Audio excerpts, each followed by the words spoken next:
Hi guys, welcome to my channel FK reaction.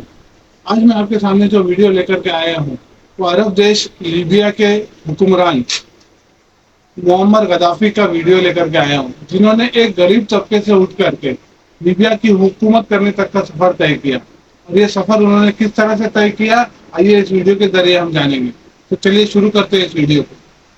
Saddam Hussain की मौत के बाद Final moments with Ladies and gentlemen, we got him. दुनिया में सिर्फ एक ही लीडर ऐसा था जिसने सद्दाम हुसैन के लिए आवाज उठाई, जिसका नाम था Muammar Gaddafi. Mad dog of the Middle East.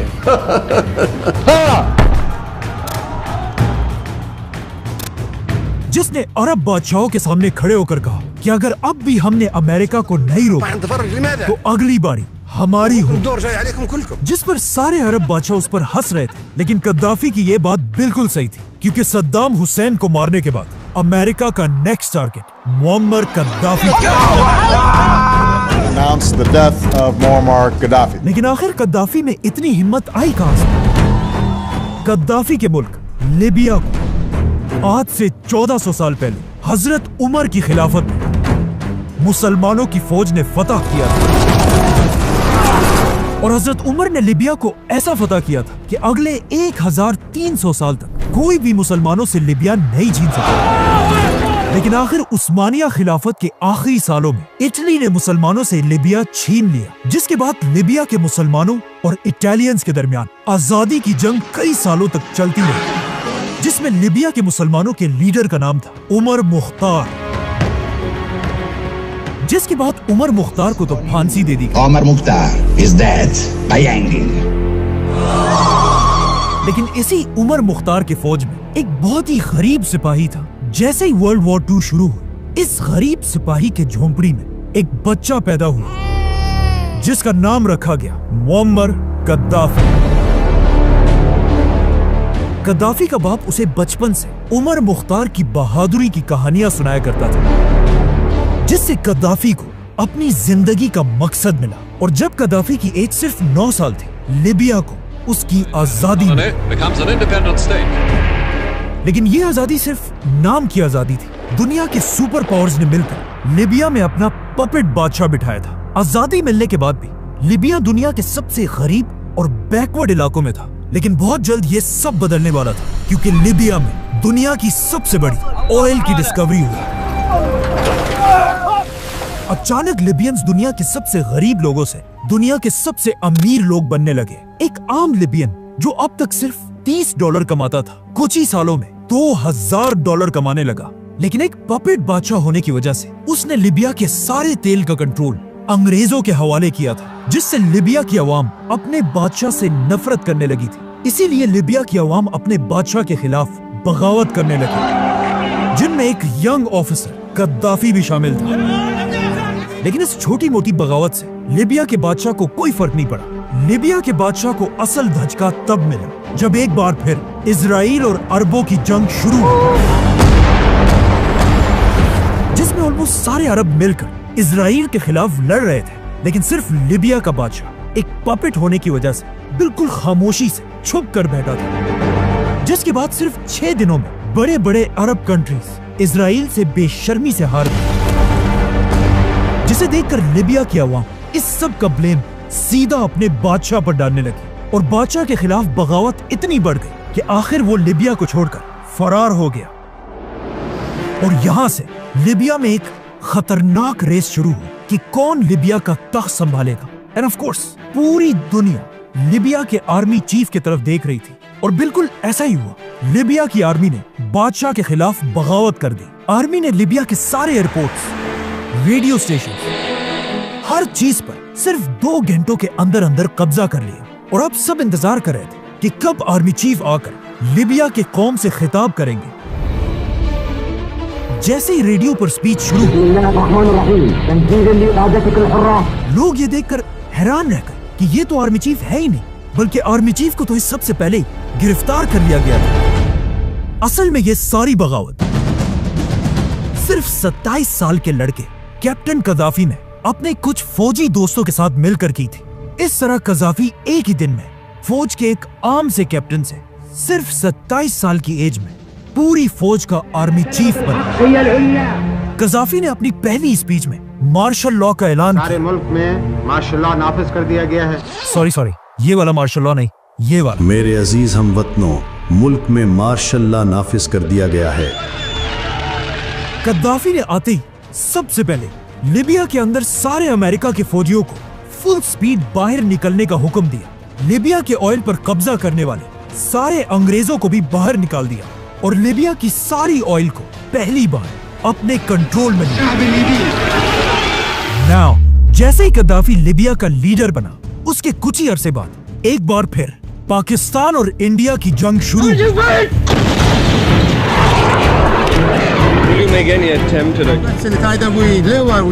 जिसमें कज़ाफी ने खुलेआम पाकिस्तान को सपोर्ट किया और इवन उस वक्त की Indian prime minister Indira Gandhi की तरफ एक लेटर लिखा कि इंडिया ने पाकिस्तान पर हमला करके एक बहुत बड़ी ज्यादती की है।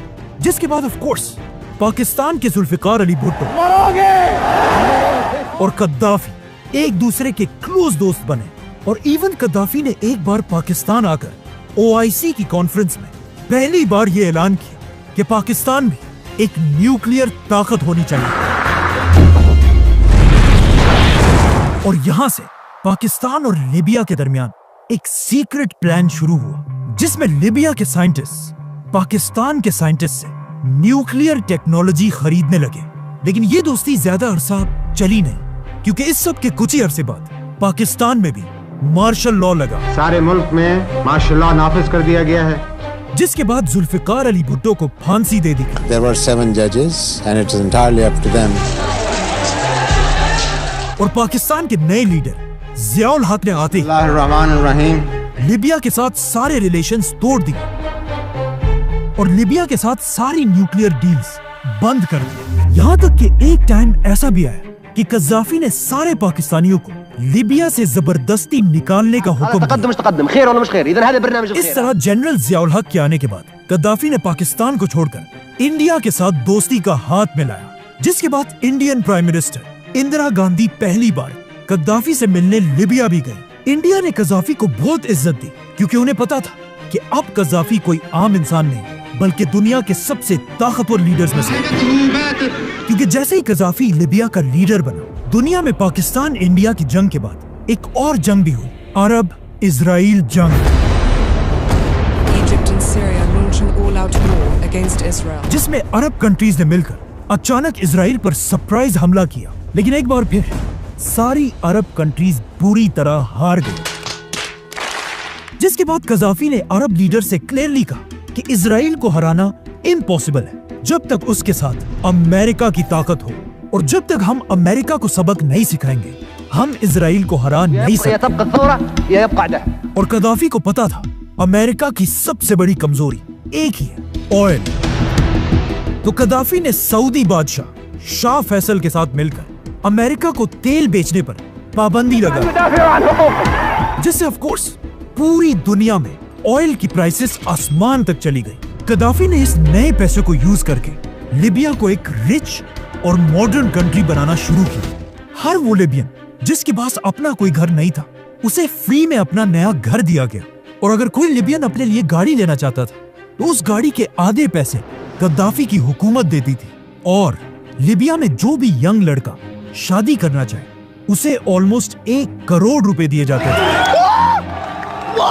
और सिर्फ यही नहीं, कज़ाफी ने एक और भी बहुत इंपॉर्टेंट काम किया। दुनिया में मुसलमानों की तारीख की सबसे बड़ी फिल्म बनने जा रही थी, द मैसेज, जो रसूलुल्लाह सल्लल्लाहु अलैहि वसल्लम की जिंदगी पर बनाई जाने वाली सबसे बड़ी फिल्म थी। लेकिन मसला यह था कि दुनिया में कोई भी इस्लामिक मुल्क यह फिल्म बनाने के लिए तैयार नहीं था, क्योंकि बहुत सारे इस्लामिक स्कॉलर्स इस फिल्म के बनने के खिलाफ। लेकिन कज़ाफी को इस सब की कोई परवाह नहीं थी। उसने इस फिल्म के डायरेक्टर को अपने पास लीबिया बुलाया और उसे मिलियंस ऑफ डॉलर्स दिए और लीबिया में यह फिल्म बनाने का हुक्म दिया। इस फिल्म के लिए कद्दाफी के दिए हुए पैसों से लीबिया में बड़े बड़े सेट्स बनाए गए। और जब इस फिल्म में जंगे बदर और जंगे ओहद शूट करने का टाइम आया तो तो इस फिल्म के डायरेक्टर को जंग के सीन्स शूट करने के लिए बहुत सारे लोगों की जरूरत थी, जिसके लिए कद्दाफी ने अपने ही फौज के लोग भेजकर ये फिल्म कंप्लीट करा। इस सब से कद्दाफी अरब और मुसलमान दुनिया में एक बहुत बड़ा लीडर बन चुका था। लेकिन अब भी अरब दुनिया में एक लीडर ऐसा था जो कद्दाफी से भी बड़ा था, सऊदी अरब का शाह फैसल। लेकिन जैसे ही शाह फैसल को शहीद कर दिया गया, कद्दाफी अरब दुनिया का सबसे पॉपुलर लीडर बना, जिसके बाद कद्दाफी ने अपनी फेमस ग्रीन बुक लिखी और दुनिया में अरबों के लिए एक नए निजाम का ऐलान किया, जो ज्यादा चली तो नहीं, लेकिन कद्दाफी इस सब से अपने आप को वाकई अरब दुनिया का सबसे बड़ा लीडर मानने लगा। लेकिन यहां से कद्दाफी को चैलेंज करने के लिए दुनिया में एक नया लीडर आया, सद्दाम हुसैन। सद्दाम हुसैन ने प्रेसिडेंट बनते ही अमेरिका और अरब लीडर्स के कहने पर अपने बिल्कुल पास ही एक मुल्क ईरान के खुमैनी पर हमला कर दिया।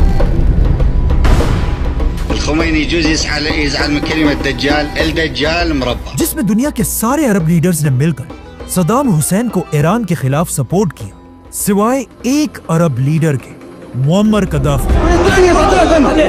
कद्दाफी ने सद्दाम हुसैन से क्लियरली कहा कि तुम सिर्फ अमेरिका के कहने पर इस जंग में मासूम मुसलमानों को शहीद कर रहे हो, जिसका सद्दाम हुसैन ने कद्दाफी को बहुत ही सख्त जवाब दिया। सद्दाम हुसैन ने कद्दाफी की तरफ एक मैसेज भेजा कि इस जंग में हमारे मरने वाले तो जन्नत जाएंगे, लेकिन ईरान के मरने वाले बिल्कुल तुम्हारे बाप की तरह दोज़ख की आग में जलेंगे। अब किसी के बाप को ऐसे गाली दी जाए, इसे तो कोई आम इंसान भी बर्दाश्त नहीं कर सकता। और फिर कद्दाफी तो कद्दाफी था। कद्दाफी लीबिया से ईरान की मदद के लिए गन्स और डॉलर्स बेचने लगे, जिसके बाद ईरान कद्दाफी की मदद से सद्दाम हुसैन से ये जंग जीतने लगा। ये देखकर सद्दाम हुसैन के उस जमाने में दोस्त अमेरिका उसे बचाने के लिए इस जंग में कूदा। अमेरिका ने ईरान को डराने के लिए अपने बड़े बड़े जंगी जहाज ईरान के बॉर्डर पर लाकर खड़े कर दिए। यहाँ तक कि अमेरिका ने एक बार ईरान के एक पैसेंजर जहाज को भी अपने मिसाइल से उड़ा दिया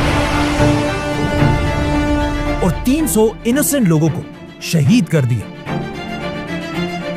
लेकिन अजीब बात यह है, जैसे ही अमेरिका ने ईरान का जहाज तबाह किया, उसके कुछ ही अरसे बाद इसी जहाज का बदला लेने के लिए अमेरिका का भी एक पैसेंजर प्लेन उड़ा दिया गया।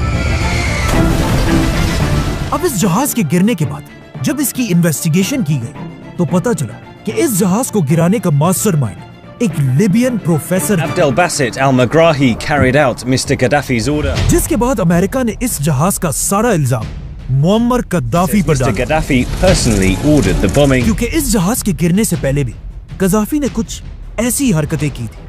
लंदन में एक बार लिबिया की एम्बेसी के सामने कुछ लोगों ने कद्दाफी के खिलाफ प्रोटेस्ट किया, जिसे देखकर एम्बेसी के अंदर से कद्दाफी के लोगों ने लंदन में लोगों पर फायरिंग करना शुरू किया, जिसमें एक ब्रिटिश पुलिस ऑफिसर भी मारी गई। PC Yvonne Fletcher went down, dying. और आखिर जर्मनी में अमेरिकन आर्मी पर बम हमले के बाद Bomb killed an American soldier and injured hundreds. America ने कद्दाफी को सबक सिखाने का फैसला किया। अचानक American president Ronald Reagan TV पर आए और पूरी दुनिया के सामने कद्दाफी को एक पागल कुत्ता कहा। Mad dog of the Middle East. और इसी के साथ कद्दाफी को मारने के लिए अमेरिका के फाइटर जेट्स रवाना किए। इन जहाजों ने फुल स्पीड जाकर कद्दाफी के पैलेस और महलों को मिसाइल से उड़ा दिया।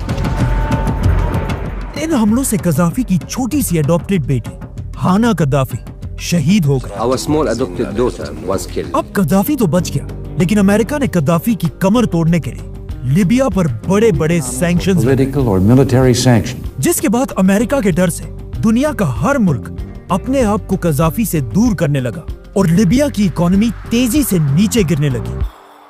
अब कद्दाफी के इन मुश्किल हालात में दुनिया में सिर्फ एक लीडर ने कद्दाफी को सपोर्ट किया, जिसका नाम था नेल्सन मंडेला। नेल्सन मंडेला ने अपनी स्पीच में क्लियरली कहा कि जब हमारे ऊपर बुरा वक्त था, पूरी दुनिया में सिर्फ कद्दाफी ने हमें सपोर्ट किया। Colonel Gaddafi support our struggle to the hilt. तो अब इस मुश्किल टाइम में हम अपने भाई कद्दाफी का साथ कभी नहीं छोड़ेंगे। कदाफी और मंडेला एक दूसरे के इतने करीब थे कि नेल्सन मंडेला ने अपने नवासे का नाम जोंडवा कद्दाफी मंडेला रखा। लेकिन मंडेला के सपोर्ट के बाद भी लीबिया की इकोनॉमी अमेरिका के सैंक्शंस की वजह से तेजी से गिरती रही। लेकिन कदाफी को इस सब की कोई परवाह नहीं थी। कदाफी को अमेरिका के सैंक्शन से ज्यादा एक और चीज की टेंशन थी। मुअम्मर कदाफी आहिस्ता आहिस्ता बूढ़ा हो रहा था और उसके बुढ़ापे का असर उसके चेहरे पर साफ साफ दिख रहा था। इस मसले को हल करने के लिए कदाफी ने अपनी प्लास्टिक सर्जरी के लिए पूरी दुनिया से डॉक्टर्स अपने घर बुलाए, जिसमें ब्राजील, इटली और इवन पाकिस्तानी डॉक्टर्स भी शामिल थे। इन डॉक्टर्स ने मिलकर सीक्रेटली कदाफी के घर के अंदर ही उसके चेहरे की प्लास्टिक सर्जरी की। लेकिन ये एक बहुत बड़ा ब्लंडर था। कदाफी के साथ बिल्कुल वही हुआ जो माइकल जैक्सन के साथ हुआ था। कदाफी का चेहरा जवान होने के बजाय और भी ज्यादा बिगड़ गया। देखा आपने लापरवाही का नतीजा है, जो एक बहुत ही बड़ा मसला था, क्योंकि कदाफी को सबसे ज्यादा अपने लुक्स और पर्सनैलिटी की परवाह होती थी और अपने आप को बाकी सारे लीडर से डिफरेंट दिखाने के लिए कदाफी बार बार अजीब अजीब हरकतें करता था। जब भी कदाफी किसी दूसरे मुल्क का दौरा करता था, वहां वो किसी होटल या घर में रहने के बजाय खुद अपना टेंट लगाकर उसी में रहता था। कदाफी दुनिया के हर लीडर के साथ इसी टेंट में बैठकर मीटिंग्स करता था।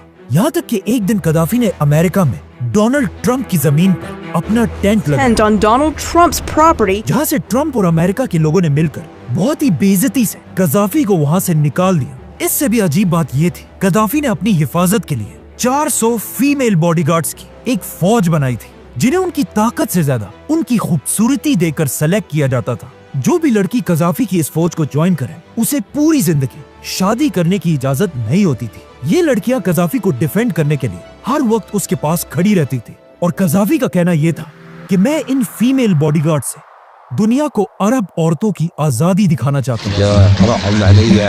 ये लड़कियां कदाफी के साथ इतनी लॉयल थी कि एक ने तो कदाफी को बचाने के लिए अपनी जान भी कुर्बान की। और ये सब तो कुछ भी नहीं है। इसके बाद कदाफी ने अपनी जिंदगी की सबसे चीप हरकत की। एक दिन कदाफी अपने गार्ड्स के साथ इटली का दौरा करने गए और इटली पहुंचते ही कदाफी ने ऐलान किया कि मैं इटली की आवाम को अपने रिलीजन इस्लाम की दावत देना चाहता हूँ। जिस पर इटालियंस ने कहा ठीक है, हम आपके लिए लोगों को जमा कर देते हैं। लेकिन कदाफी ने कहा नहीं, मैं हर ऐरे गैरे को दावत नहीं देना चाहता। मैं सिर्फ 18 साल से 35 साल की लड़कियों को इस्लाम की दावत देना चाहता हूँ, जिनका कद लंबा हो और रंग बिल्कुल गोरा।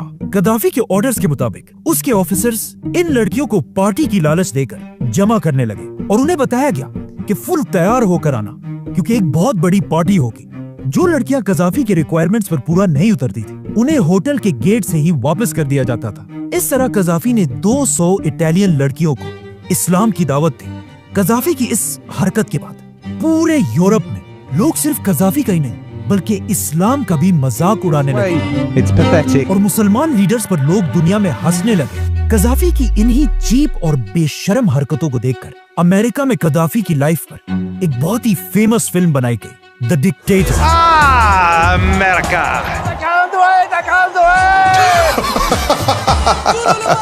What is the question? What is the question?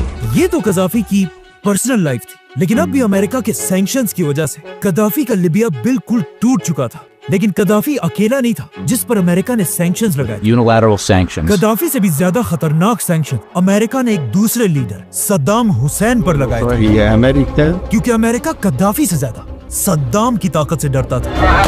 इसीलिए अमेरिका सैंक्शंस के साथ साथ सद्दाम हुसैन पर एटम बॉम्ब के झूठे इल्जाम लगाने लगा,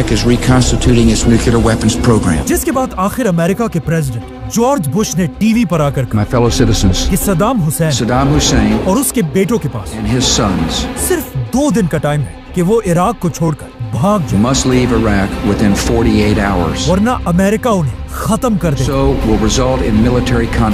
और जब सद्दाम इराक को छोड़कर नहीं भागा, अमेरिका ने अपनी पूरी ताकत के साथ इराक पर हमला किया।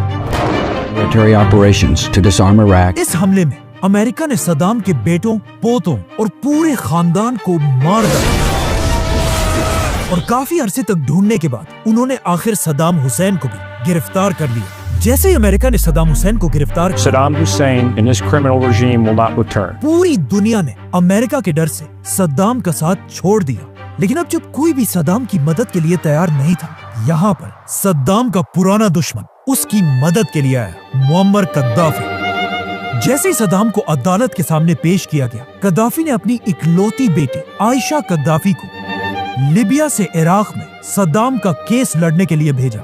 आयशा कद्दाफी ने सद्दाम के लॉयर्स के साथ मिलकर उसे अमेरिका से बचाने की बहुत कोशिश की, लेकिन जब उन्हें पता चला कि अब उनके पास कोई और रास्ता नहीं, सद्दाम को फांसी होकर रहेगी, तो उसने सीधा ये खबर लिबिया में अपने बाप कद्दाफी तक पहुंचाई। लेकिन कद्दाफी ने हार नहीं मानी। कद्दाफी किसी तरह अपने सीक्रेट नेटवर्क्स को यूज करके सद्दाम हुसैन के जेल तक पहुंचा और उसने सद्दाम हुसैन की जेल के बाहर अमेरिकन गार्ड्स को बहुत सारे पैसों की लालच देकर सद्दाम हुसैन को वहां से फरार करने की कोशिश की। लेकिन कद्दाफी के इन सारे प्लान्स का किसी तरह इराक के जजेस को पता चला, जिन्होंने मजबूरन सद्दाम की फांसी को, जो काफी अरसा बाद होनी थी, उसे आगे करके फौरन सद्दाम हुसैन को मौत की सजा सुनाई और सद्दाम हुसैन को मार दिया गया।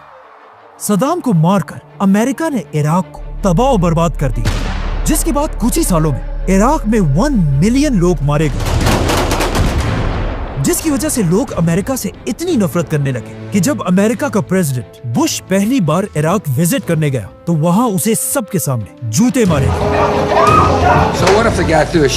बाय द वे, जिस बंदे ने ये जूते मारे थे उसे भी उसके बाद गिरफ्तार कर लिया गया और उस पर बड़े बड़े केसेस बनाए गए। लेकिन अगेन, इस बंदे की मदद के लिए भी एक बार फिर कद्दाफी पहुंचा और कद्दाफी की बेटी आयशा कद्दाफी ने इस बंदे को अमेरिका के सदर पर हमले के बाद बचा लिया। अब सद्दाम पर तो अमेरिका ने एटम बम के झूठे बहाने बनाकर हमला किया, लेकिन सद्दाम पर हमले के कुछ ही अरसे बाद एक बहुत ही अजीब वाकया हुआ। दुबई से एक बहुत बड़ी कार्गो शिप लिबिया की तरफ बढ़ रही थी। अमेरिका को किसी तरह खबर मिली कि ये शिप कोई आम शिप नहीं, बल्कि इसमें एटम बम बनाने के 1000 ट्यूब्स पड़े हुए हैं। इसीलिए इस शिप के लिबिया पहुंचने से पहले अमेरिका ने इसे इटली के पोर्ट के करीब रोक लिया और इसके अंदर एटम बम के सारे कंटेनर्स रोक लिए। अब तक अमेरिका एटम बम के सारे इल्जाम सद्दाम हुसैन पर लगा रहा था, लेकिन यहाँ से पहली बार अमेरिका की नजरें लिबिया के कद्दाफी पर पड़ी। कद्दाफी सबसे पहले ही अमेरिका के हाथों सद्दाम की तबाही देख चुका था, इसीलिए कद्दाफी ने अपने आप को बिल्कुल बदल दिया और ऐलान किया कि आज के बाद लिबिया कभी भी एटम बम बनाने की कोशिश नहीं करेगा। लेकिन अमेरिका यहाँ रुका नहीं। अमेरिका इतना गुस्से में था कि अमेरिका के प्रेसिडेंट ने ऐलान किया कि हम सिर्फ लिबिया को नहीं बल्कि इस शिप के सप्लायर्स को भी ढूंढ कर पकड़ेंगे। एंड ऑफ कोर्स, अमेरिका के इतने प्रेशर के बाद कद्दाफी ने वो सारे नाम अमेरिका के सामने रखे जिन्होंने कद्दाफी को एटम बम बनाने में मदद की, जिसमें सबसे टॉप पर नाम एक ही आदमी का था, पाकिस्तानी साइंटिस्ट अब्दुल कदीर खान। ये देखकर अमेरिका ने लिबिया को छोड़कर पाकिस्तान का गला दबाया, मतलब पाकिस्तान पर सख्त सैंक्शंस लगाए, जिसकी वजह से लिबिया के साथ साथ अब पाकिस्तान की इकोनॉमी भी नीचे गिरने लगी। तो अब पाकिस्तान को बचाने के लिए अचानक एक दिन अब्दुल कदीर खान टीवी पर आए और इन सारी चीजों की जिम्मेदारी अपने सर पर ली और पूरी कौम से माफी मांगी। My dear brothers and sisters, I have chosen to appear before you. जिसके बाद पाकिस्तान की हुकूमत ने उन्हें गिरफ्तार कर लिया और अपने घर में बंद कर दिया। कद्दाफी ने बहुत ही चालाकी से पाकिस्तान को कुर्बानी का बकरा बनाकर अपने आप को बचा लिया और सद्दाम की तबाही देखने के बाद अब कद्दाफी बिल्कुल बदल चुका था। कद्दाफी ने अपनी पुरानी सारी बातें भुलाकर पहली बार अमेरिका की तरफ दोस्ती का हाथ बढ़ाया और उन सारे फैमिलीज को पैसे दिए जिनके लोगों को लिबियंस ने जहाज में मारा था। All this debris coming down. ये देखकर अमेरिका ने भी लिबिया से सारे सैंक्शंस हटा दिए और अब सुपर पावर अमेरिका के सामने झुकने की वजह से लिबिया की इकोनॉमी दोबारा ऊपर जाने लगी। जिसके बाद कुछ साल तो कद्दाफी बिल्कुल चुप करके बैठा रहा, लेकिन ऑफ कोर्स कद्दाफी तो कद्दाफी था। अमेरिका के साथ दोस्ती के कुछ ही साल बाद जैसे ही लिबिया की इकोनॉमी दोबारा मजबूत हुई, कद्दाफी एक बार फिर वही पुरानी हरकतें करने लगा। लेकिन अब कद्दाफी अरबों और मुसलमानों से थक चुका था और उसने अपना सारा रुख इन्हें छोड़कर अफ्रीका की तरफ किया और कहा कि आज के बाद the Arab world is dead. और कद्दाफी ने ऐलान किया कि आज के बाद अफ्रीका में कोई भी मुल्क अमेरिका के साथ डॉलर्स में बिजनेस नहीं करेगा, बल्कि अमेरिका को अफ्रीका से कोई भी चीज खरीदने के लिए सिर्फ और सिर्फ गोल्ड देना होगा, जो अमेरिका के डॉलर और इकोनॉमी के लिए सबसे बड़ा धचका था। और गद्दाफी के इस प्लान को अफ्रीका के बड़े बड़े लीडर्स ने खुशी से एक्सेप्ट किया और अफ्रीका के सारे लोकल लीडर्स ने मिलकर गद्दाफी को एक नया टाइटल दिया, अफ्रीका का शहंशाह, द किंग ऑफ किंग्स। और इस नए टाइटल के साथ ही गद्दाफी को अपनी खोई हुई इज्जत दोबारा मिली, जिसके बाद अरब दुनिया के लीडर्स की सबसे बड़ी कॉन्फ्रेंस हुई, जिसमें गद्दाफी ने सबके सामने खड़े होकर कहा कि अगर हम अरब लीडर्स एक ना हो तो अमेरिका सद्दाम के बाद हम में से किसी एक की बारी हो। और साथ ही गद्दाफी ने कहा कि जिस तरह पाकिस्तान और इंडिया के पास भी एटम बॉम्ब है, हम अरबों का भी अपना एटम बॉम्ब होना चाहिए। और सिर्फ यही नहीं, अगले साल इसी कॉन्फ्रेंस में गद्दाफी ने सबके सामने सऊदी बादशाह किंग अब्दुल्ला से कहा कि तुम सऊदी बादशाहों की कोई औकात नहीं, तुम्हें तो ब्रिटिश ने लाकर बिठाया और आज अमेरिका तुम्हें पाल रहा है और अमेरिका के बगैर तुम्हारी कोई हैसियत नहीं। तुम सारे सऊदी अमेरिका के पपेट्स हो। असल में अरब दुनिया का सच्चा लीडर मैं अफ्रीका का शहंशाह हूँ और मैं पूरी इस्लामिक दुनिया का इमाम हूँ। जिस पर किंग अब्दुल्ला ने उसे जवाब दिया कि गद्दाफी तुम्हारी कब्र तुम्हें बुला रही है। लेकिन गद्दाफी यहाँ रुका नहीं। इसके कुछ ही अरसे बाद गद्दाफी ने पहली बार अपनी 40 साल की हुकूमत में अमेरिका का दौरा किया। ये गद्दाफी का पहला और आखिरी दौरा था जहां यूएन की कॉन्फ्रेंस के लिए दुनिया के सारे लीडर्स मौजूद थे। हर लीडर को बोलने के लिए 15 मिनट्स का टाइम दिया गया था, लेकिन गद्दाफी स्टेज पर चढ़कर 90 मिनट्स तक बोलता रहा। इस बीच में गद्दाफी ने बहुत ही खतरनाक बातें की। गद्दाफी ने कहा सबसे पहले तो हमें सिक्योरिटी काउंसिल का नाम बदल देना चाहिए और इसे सिक्योरिटी काउंसिल की जगह शैतान का काउंसिल कहना चाहिए। और इसी स्पीच के दरमियान गद्दाफी ने बहुत जज्बाती होकर सबके सामने यूएन चार्टर का एक हिस्सा फाड़ दिया। और इस सब के बाद गद्दाफी ने यूएन के लीडर से कहा कि अगर तुम लोगों के पास फलस्तीन के मसले का हल नहीं तो ये देखो, इस किताब में मैंने फलस्तीन के पूरे मसले का हल लिख दिया है। जिसके बाद गद्दाफी ने ये किताब सीधा यूएन के लीडर के मुंह पर मारी। अब फलस्तीन के मसले का हल तो आज तक नहीं निकला, लेकिन इन हरकतों से गद्दाफी की मौत का वक्त बहुत ही करीब आ चुका था। अरब स्प्रिंग।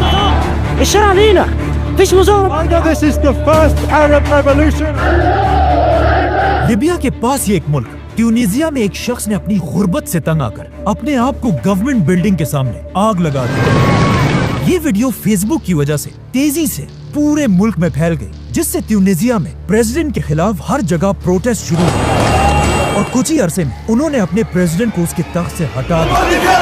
ट्यूनीजिया की आवाम की ये कामयाबी इंटरनेट की वजह से पूरे अरब दुनिया में फैल गई, जिसे देखकर इजिप्ट की आवाम भी उनसे इंस्पायर हुई और अपने प्रेसिडेंट के खिलाफ भी प्रोटेस्ट करने लगे।